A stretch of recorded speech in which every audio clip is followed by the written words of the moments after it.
Enquanto, ó Salvador, teu livro eu ler, meus olhos vêm abrir, pois quero ver da mera letra além a ti, Senhor.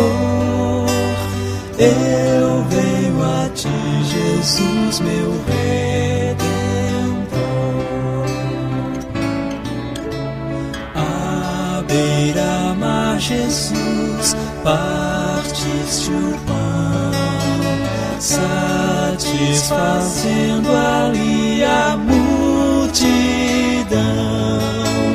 Davi do pão és tu, vem, pois assim satisfazer, Senhor, a mim.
Na presença de Deus derramar, mas só podes fluir o que estás a pedir quando tudo deixares no altar.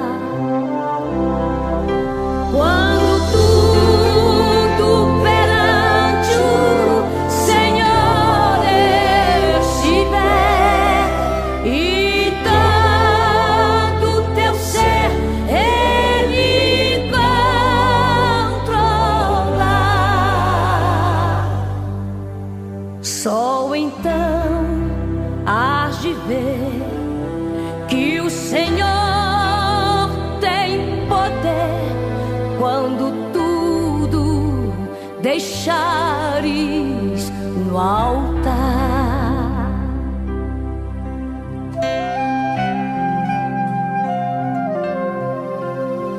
Maravilhas de amor te fará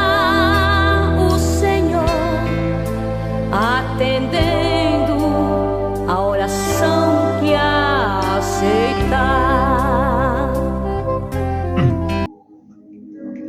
Bom dia, na paz do Senhor Jesus. Aqui estamos para a nossa escola bíblica.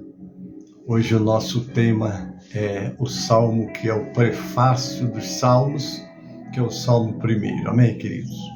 Nós vamos estar orando agora, pedindo as bênçãos do Todo-Poderoso para a tua vida, que já está comigo.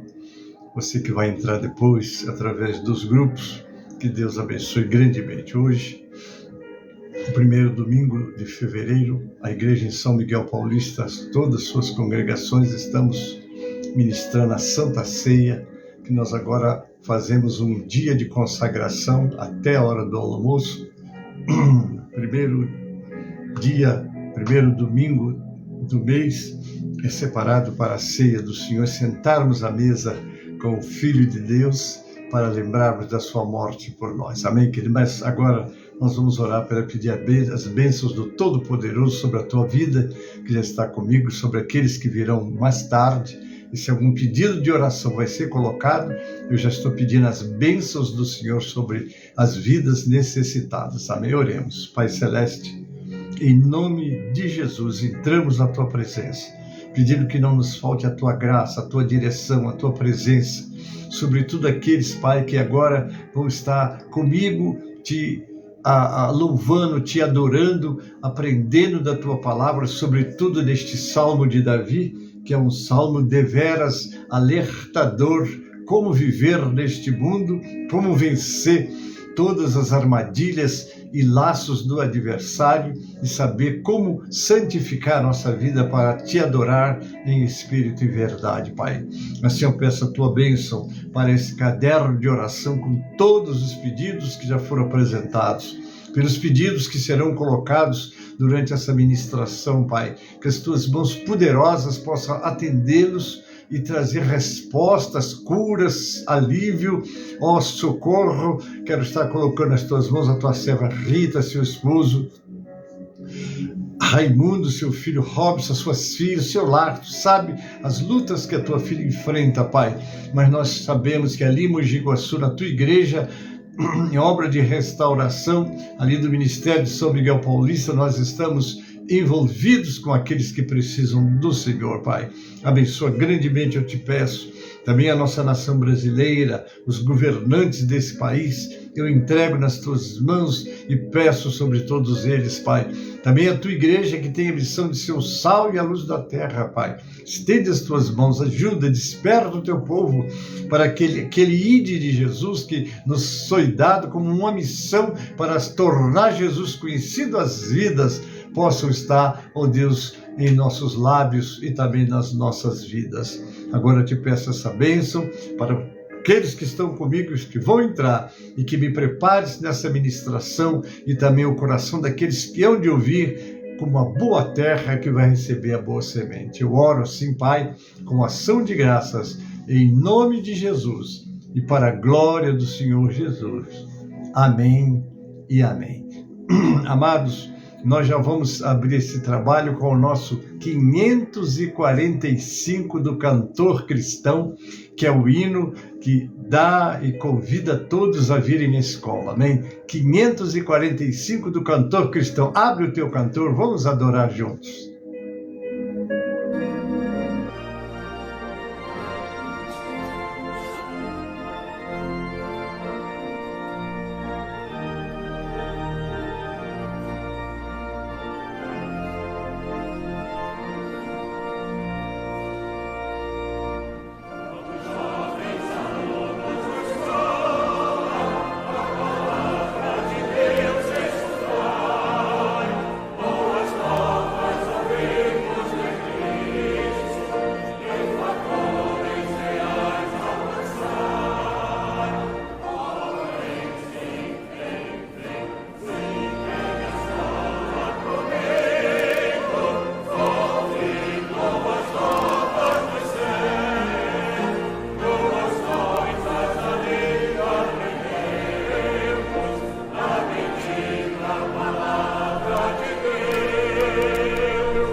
Amém, glória a Deus, não é?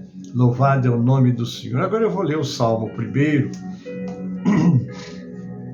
que é um salmo de veras importante para todos nós, porque ele vai exatamente nos ensinar, não é, como devemos viver neste mundo.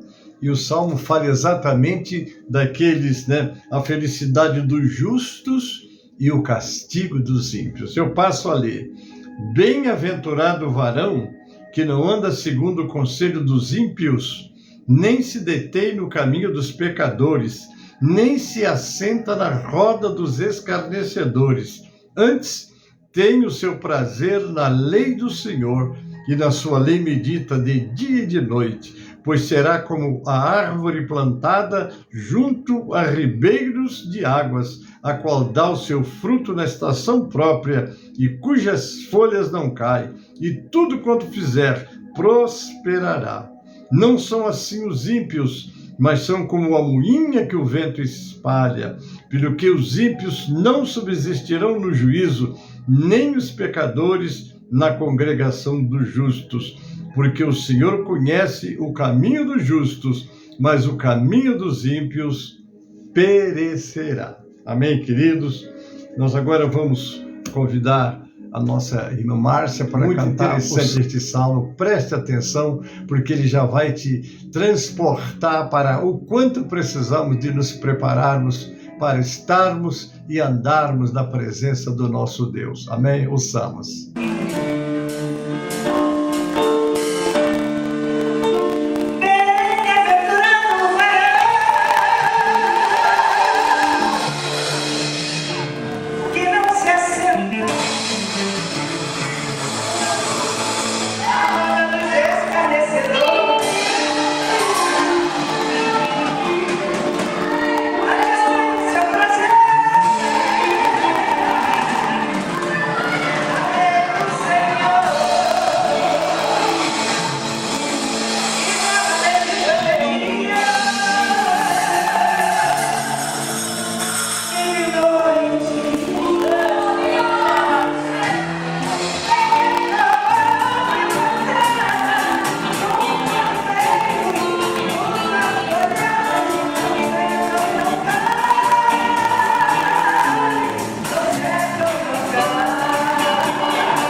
Amém, glória a Deus, glória a Jesus. Agora, queridos, nós vamos para a nossa meditação desta manhã, não é?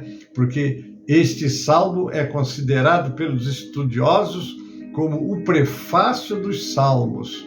Amém, queridos? Então, vamos lá, né? O texto já falou que nós lemos a visão e explicação segundo a Bíblia sobre quem escreveu o Salmo 1, o primeiro salmo foi escrito por Davi, o rei de Israel. Ele expressa a importância de buscar a Deus e seguir seus mandamentos para experimentar a bênção e a prosperidade, né? As promessas de Deus. Deus é um Deus de promessas, mas para você usufruir das promessas de Deus, você tem que estar na obediência, você tem que estar levando as coisas de Deus a sério e entender que servir a Deus tem que ser prioridade na sua vida, como está lá em Mateus 6:33. Mas buscai primeiramente o reino de Deus e a sua justiça, e as demais coisas vos serão acrescentadas. Você quer felicidade no seu lar, na sua família? Busque o Senhor e leve a sua família também a conhecer e buscar o Senhor. Mas vamos conhecer o autor deste salmo. Fala-se muito em Davi, mas vamos conhecer quem foi Davi nos dias e por quê e como ele foi chamado pelo Senhor. Vamos lá. Davi nasceu em Belém da Judéia, provavelmente em 1040 a.C. Era o 8º filho de Jessé, o Belamita, descendente do povo hebreu, que se estabeleceu na região da antiga Palestina, às margens do Rio Jordão.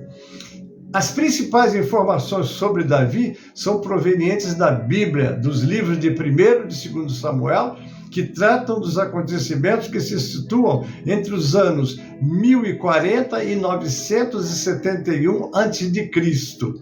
Nós vamos conhecer agora a família de Davi. De sua família, está lá em 1 Samuel 17, 12, 1 e 1 Crônicas 2, 13 a 16. Vamos conhecer o pai dele, Jessé. Lá, Jessé gerou Eliabe e seu filho mais velho. O segundo foi Abinadab, o terceiro Simeia.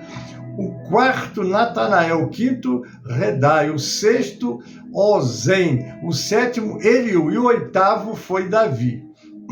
Não consta, não se comenta muito, mas Davi teve 2 irmãs, não é? Está aqui, as irmãs deles foram Zeruia e Abigail, e os 3 filhos de Zeruia foram Abisai, Joabe e Azael. Entendeu? Porque você não lê comumente nem comenta, sempre se fala dos filhos, mas as filhas não falam. Então ele teve 2 irmãs. Resumo da história de Davi.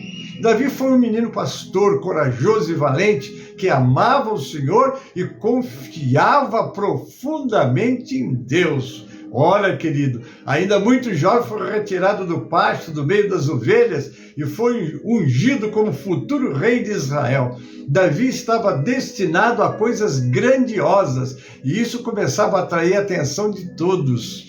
Por quê? Porque, queridos, Deus conhece em detalhe cada um de nós. Às vezes você está sentado no banco da igreja, ninguém está olhando para você nem te valorizando, mas Deus está te vendo o que você é, como você faz as coisas para Ele, o valor que você dá às coisas de Deus.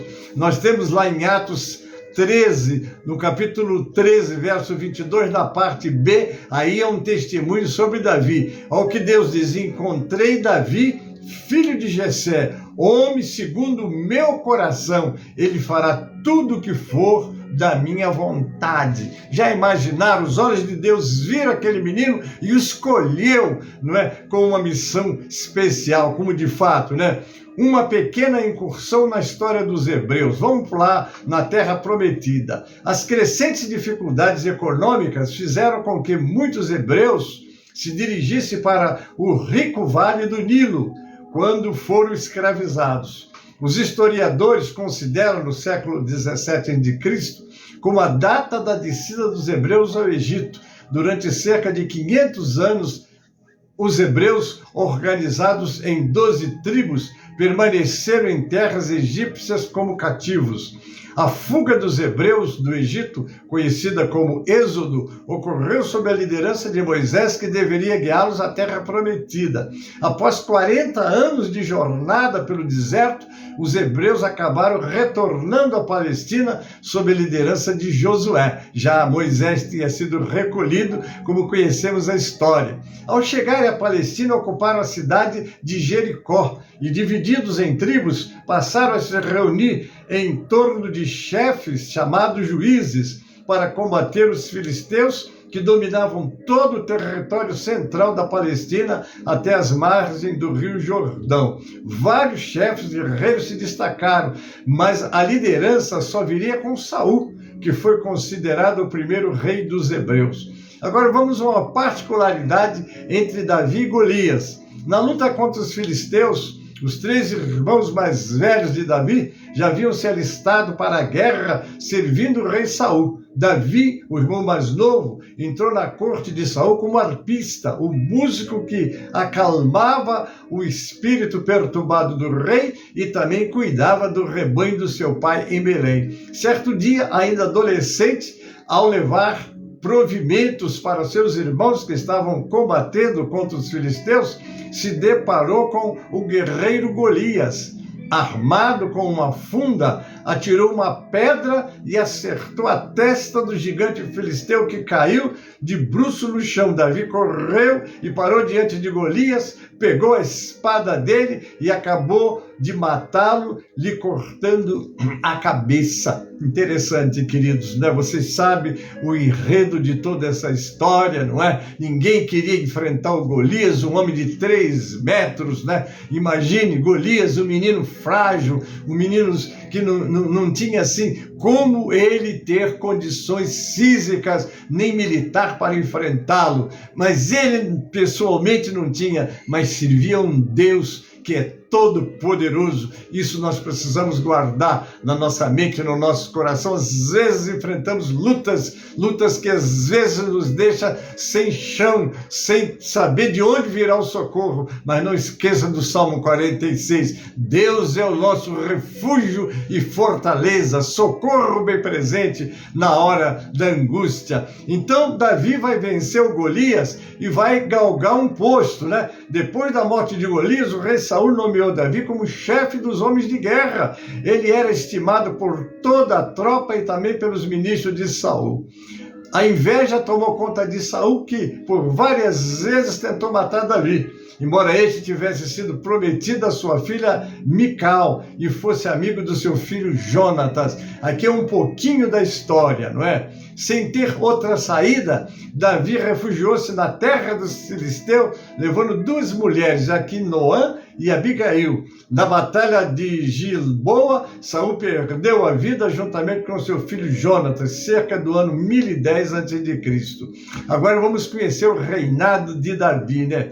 Com a morte do rei Saul, Davi retornou a Judá para a sua tribo de origem, quando foi proclamado rei de Israel, não é? Vamos lá, coroação de Davi, isso consta na Biblioteca Nacional da França, esse registro, interessante, né? Ao mesmo tempo, as tribos renascentes elegeram o rei, o outro filho de Saul, Ismael. Na guerra que se seguiu, Ismael foi morto e Davi tornou-se o rei de Israel. Aí sim, né? Para coroar de louros a sua vitória, Davi resolveu conquistar a fortaleza de Jerusalém, situada na montanha central do país, e há séculos em poder dos jebuseus, no ano 1000 a.C. Davi apossou-se de Jerusalém e transformou na capital do seu reino, e para lá transferiu a Arca da Aliança. Aqui é um resumo bem sucinto da trajetória de Davi. Davi conquistou também as últimas cidades cananeias e submeteu parte da Síria e os reinos vizinhos de Hebrom e Amon e Amate. Sua esfera de influência estendia-se da região do Egito até o Eufrates, conseguindo lançar as bases para a formação de um verdadeiro Estado hebraico. Na Bíblia, a história de Davi é registrada em mais de 60 capítulos, sendo que cerca de 60 referências são feitas no Novo Testamento. Autor de diversos salmos, com dons para a poesia, sua história é relevante para a cultura judaica cristã. No judaísmo, Davi é o rei de Israel e do povo judaico. No Novo Testamento, em Mateus 1, consta que Davi é um ancestral direto de Jesus. O Salmo 1, que é o da nossa consideração hoje, ensina que a verdadeira felicidade vem de obedecer a Deus. Amém, queridos? Quando a palavra de Deus é sua fonte de satisfação, você encontra segurança. É confiar, é crer nas promessas de Deus e obedecer às suas instruções para tomar posse dessas vitórias. A Bíblia compara quem é fiel a Deus a uma árvore plantada em um lugar ideal. Essa árvore dá frutos e não murcha. Vamos lá, a explicação do Salmo de obediência. Não faltam convites para pecar. Nós somos assediados pela internet, pelos amigos, enfim, estamos num meio corrompido e temos que continuar como sal e luz da terra. Quando muitas pessoas fazem, é fácil ir com a onda e cometer os mesmos pecados, mas o pecado não traz felicidade. O Salmo 1, que é o da nossa meditação, ensina que a verdadeira felicidade vem de obedecer a Deus. Quando a palavra de Deus é sua fonte de satisfação, você encontra segurança. A Bíblia compara quem é fiel a Deus a uma árvore plantada em um lugar ideal. Essa árvore dá frutos e não murcha. Da mesma forma, quando você segue a Deus, você verá os frutos de sua vida e será abençoado. Deus faz o justo prosperar. Isso não significa que se você ama a Deus, você vai ser rico. Prosperar significa ser cuidado por Deus, que cuidará de suas necessidades e receber bênçãos espirituais com alegria e paz. Amém? Salmo 1 mostra como Deus é justo. O Salmo 1 também mostra que Deus é justo. Às vezes parece que nada acontece a quem faz o mal, mas isso não é verdade. Os ímpios não duram muito tempo. Deus oferece perdão e bênçãos a quem se arrepende, mas ele não deixa de punir quem ama o pecado. O pecado sempre traz castigo. As bênçãos de obedecer a Deus são muito maiores do que as vantagens temporárias do pecado. Seja fiel a Deus e a sua vida será abençoada. Vamos lá, vamos fazer um estudo bíblico sobre o Salmo 1. O Salmo 1 é que estabelece as bases da sabedoria bíblica. Ele contrasta dois estilos de vida: a do justo, que medita na lei de Deus dia e noite, e a do ímpio, que se afasta dos princípios de Deus. Podemos destacar 3 pontos fundamentais desse salmo. Primeiro, o Salmo 1 enfatiza a importância de evitarmos as más influências. Segundo, destaca a necessidade de meditarmos e nos alegrarmos na palavra de Deus. Mostra que Deus está atento aos que escolhem viver em obediência à sua palavra, obedecendo-os poderosamente, né? E abençoando a todos que fazem assim. Nós lemos lá em 2 Crônicas 16:9, na parte B, diz assim: pois os olhos do Senhor estão atentos sobre toda a terra para fortalecer aqueles que se dedicam totalmente a Deus de coração. Quando obedecemos a Deus, nossa vida produz bons frutos, encontramos o conforto e a realização. Este salmo também nos alerta sobre a importância de não seguirmos os caminhos dos ímpios, mas sim buscarmos a vontade de Deus para as nossas vidas. Este salmo é um convite à meditação diária nas Escrituras para podermos discernir e escolhermos melhor caminho a seguir. Assim seremos abençoados em todas as áreas da nossa vida, vivendo em harmonia com Deus e com o seu propósito. Veja outro assunto que te ajudarão a viver em obediência segundo o propósito de Deus. O Salmo 1 é um poema da Bíblia que destaca a importância de nossas escolhas e como elas influenciam nossa felicidade e bem-estar. Ele descreve 2 caminhos, o caminho do justo e o caminho do ímpio. Ele contrasta 2 estilos de vida, a do justo, que medita na lei de Deus dia e noite, e a do ímpio, que se afasta dos princípios de Deus. O justo encontra prazer na palavra de Deus e visa seguir seus ensinamentos, resultando em bênçãos e prosperidade. Já o ímpio despreza esses princípios e acaba afastando-se de Deus, o que traz consequências negativas. O Salmo 1 convida a escolhermos a sabedoria e sermos obedientes a Deus, evitando mais influências e buscando uma vida de integridade. Assim encontramos a verdadeira alegria e paz em nosso caminhar com Deus.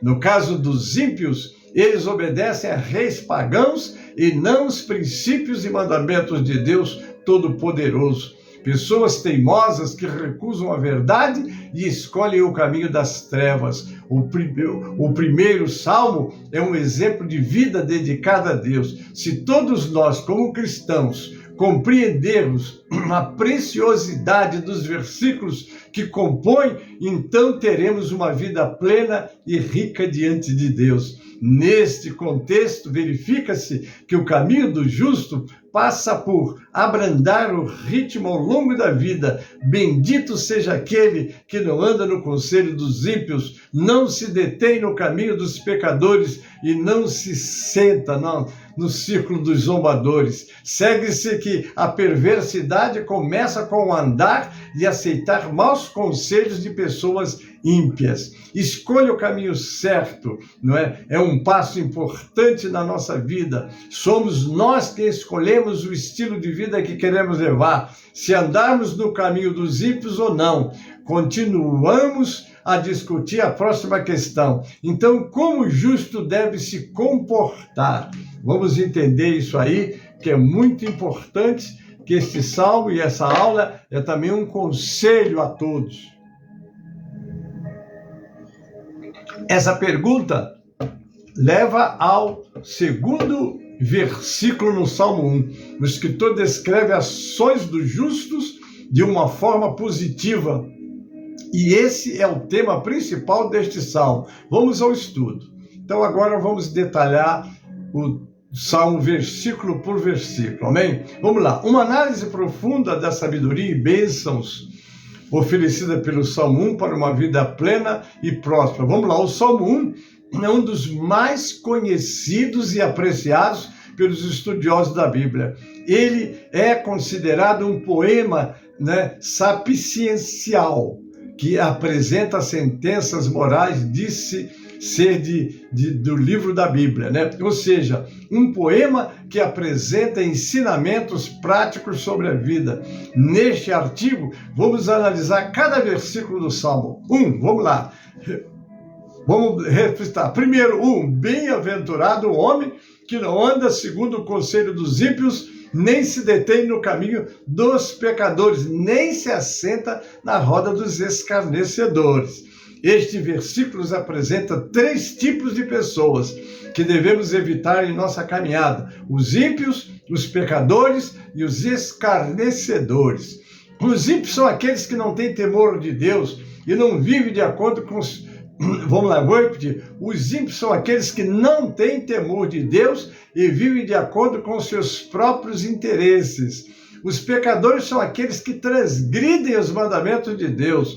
Os escarnecedores são aqueles que zombam da fé e dos valores cristãos. O salmista nos ensina que devemos evitar o conselho dessas pessoas e não nos assentar em sua companhia. Amém? Vamos ao versículo 2. Antes, tem o seu prazer na lei do Senhor e na sua lei medita de dia e de noite. O contraste entre o versículo anterior e este é marcante. Enquanto no primeiro versículo nos é dito para evitar a companhia dos ímpios, aqui somos instruídos a buscar a lei do Senhor como fonte de prazer e meditar nela continuamente.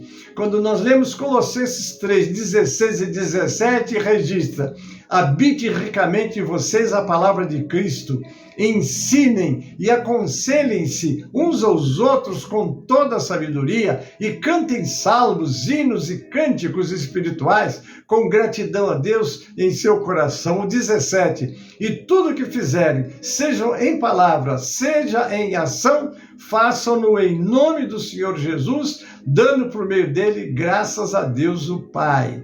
A lei do Senhor, ou seja, a Bíblia, é a nossa bússola na vida, lâmpada para os meus pés, é a tua palavra e luz para o meu caminho. Ela nos guia, nos ensina e nos corrige. É por meio dela que conhecemos a vontade de Deus para a nossa vida. Vamos para o verso 3, o capítulo 3, o verso 3.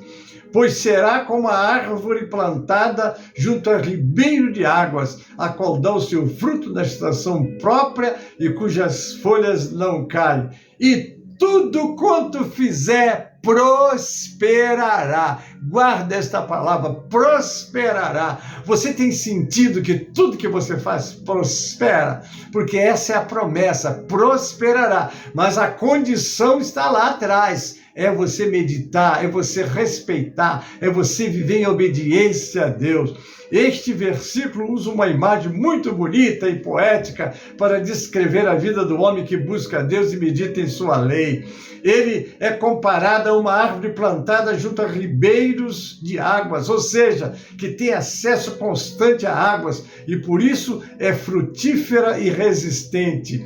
O salmista nos ensina que aquele que busca a Deus e medita em sua lei prospera em tudo o que fizer. Oh, irmãos, é glória muito grande. Como é que você está na sua vida? Você vai prosperar no reino de Deus, você vai prosperar na sua vida social, porque a promessa de Deus é isso mesmo para você. Ah, mas acontece que Deus nos ensina a ser humilde, se acomodar, tudo. Não é isso que a Bíblia ensina, não. Diz que nós não devemos de amar o dinheiro, né? O pecado não dá em tê-lo, mas em amá-lo, em ficar escravo dele. Dizia um colega meu, o dinheiro é um bom escravo e um mau senhor. Amém? Vamos para o 4, versículo 4.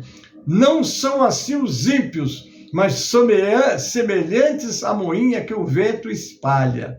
Veja bem a situação do ímpio, porque o ímpio tem, a palavra é separada por im e pio. Pio quer dizer piedoso, que dá valor às coisas de Deus. E ímpio é aquele que não valoriza as coisas de Deus e nem crê em Deus. Não dá o mínimo valor às coisas de Deus. Mas se você é um cristão, então você não é um ímpio, porque você é um pio. Tira o im da palavra e você é um piedoso, que respeita as coisas de Deus e as valoriza na tua vida e ensina os outros, mostrando na tua vida que vale a pena servir ao Senhor, porque tem promessa de Deus na sua vida. Enquanto o justo é como uma árvore frutífera e resistente, o ímpio é como uma moinha que o vento espalha, ou seja, sem consistência, sem direção. A imagem aqui é de uma pessoa que não tem firmeza de caráter e é levada pelos ventos da vida. Coisa terrível, não é, queridos? Vamos ao versículo 5. Pelo que os ímpios não subsistirão no juízo, nem os pecadores na congregação dos justos. Este versículo apresenta uma consequência para a vida do ímpio. Aqueles que rejeitam a Deus e escolhem seguir um caminho contrário aos seus mandamentos não serão capazes de permanecer na presença dos justos no julgamento final.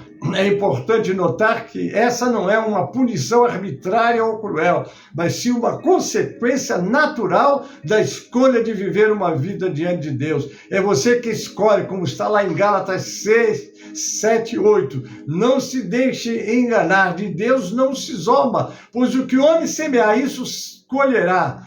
Quem semeia para a sua carne, da carne colherá a destruição. Mas quem semeia no Espírito de Deus, do Espírito de Deus, colherá a vida eterna. Glória a Deus. Versículo 6 para terminar o salmo, né? Porque o Senhor conhece o caminho dos justos, porém o caminho dos ímpios perecerá. O Salmo 1 termina com uma afirmação poderosa. Deus conhece o caminho dos justos. Você está diante de Deus, como está no Salmo 139, né? Você e toda a criatura, Deus nos conhece, Deus nos acompanha, mas agora Ele acampa os seus anjos ao redor daqueles que o temem e os livra. Essa é a ordem de Deus. Aqueles que escolhem seguir a vontade de Deus e meditar em sua palavra, serão abençoados e prosperarão. Por outro lado, aqueles que escolhem seguir seus próprios caminhos e se afastar de Deus, perecerão. Olha o que está escrito em Oséias 14, 9. Quem é sábio? Aquele que considerar essas coisas. Quem tem discernimento? Aqueles que a compreender. Os caminhos do Senhor são justos. Os justos andam neles, mas os rebeldes neles tropeçam. Que coisa, né? Agora nós vamos para a conclusão, querido. O Salmo 1 é um convite para escolhermos sabiamente o caminho que seguimos na vida. Ele nos mostra que a chave para a verdadeira felicidade e prosperidade é meditar na palavra de Deus e seguir os seus mandamentos. Ao fazermos isso, seremos como árvores frutíferas que florescem e prosperam em seu tempo e nunca murcham. Por outro lado, aqueles que escolhem seguir seus próprios caminhos e se afastar de Deus acabarão perecendo. Que possamos meditar em sua palavra e escolher caminho de justiça e de vida. Deus oferece perdão e bênçãos a quem se arrepende, mas ele não deixa de punir quem ama o pecado. O Senhor sabe de tudo a respeito da trajetória da nossa história. Afinal, ele nos criou com um propósito. Isso é muito interessante. Além disso, tem bons pensamentos sobre nós, com o intuito de nos dar um fim que esperamos. No entanto, a ação divina só acontece em nossa vida quando há da nossa parte uma predisposição em obedecer ao Senhor.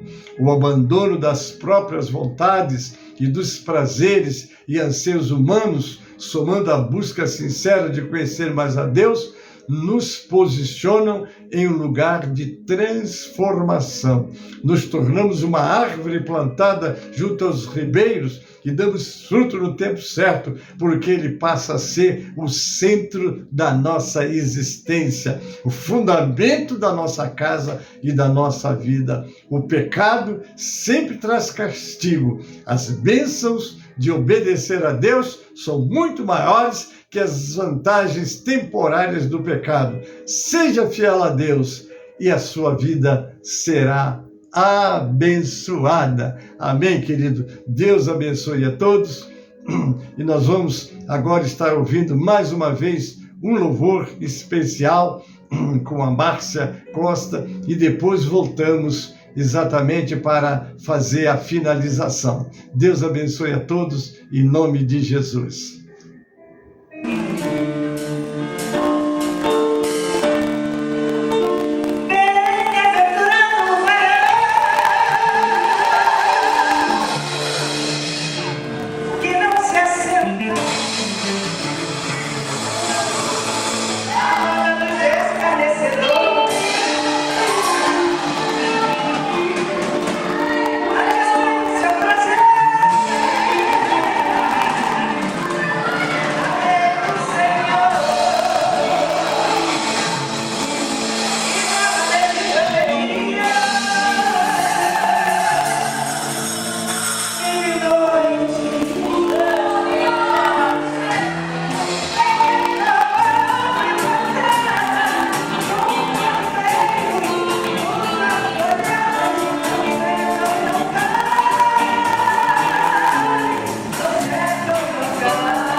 bem-aventurado é o varão que não se assenta na roda dos escarnecedores. O seu prazer está na lei do Senhor.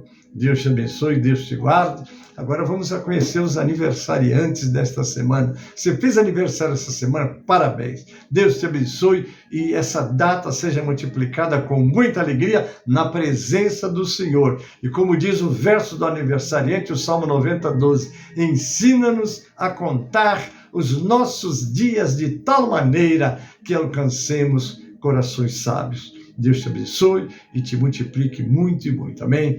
Hoje, nossas igrejas de São Miguel Paulista, aquelas que estão dando a Santa Ceia, o nosso culto é pela manhã, não é isso? Então, à noite não teremos culto, mas voltaremos no próximo domingo com nossos trabalhos normais. Os trabalhos da semana, como vocês já conhecem, serão normais. Em nome de Jesus. Vamos orar e Deus abençoe a todos. Não esqueçam, ao meio-dia nós temos o clamor do meio-dia.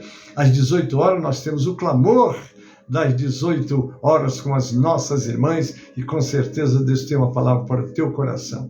Deus abençoe e guarde a todos. Oremos em paz. Pai Celeste, muito obrigado por esses momentos que passamos juntos com os teus filhos, meditando na tua palavra, que é lâmpada para os nossos pés e luz para o nosso caminho. Abençoa os nossos aniversariantes, concedendo a eles muitos e muitos anos de vida, de alegria e na tua presença, Pai. Agora abençoa, Pai, também os cultos presenciais que estarão acontecendo nas igrejas, tanto no nosso ministério, que está sendo pela manhã, como aqueles que terão seus cultos nos horários normais. Abençoa. Senhor, oro agradecido, em nome de Jesus e para a glória do Senhor Jesus. Amém e amém. A graça do Senhor Jesus e o amor de Deus, o nosso Pai, a comunhão e as consolações do Espírito Santo seja conosco e com todo o povo de Deus que está na terra. Amém e amém.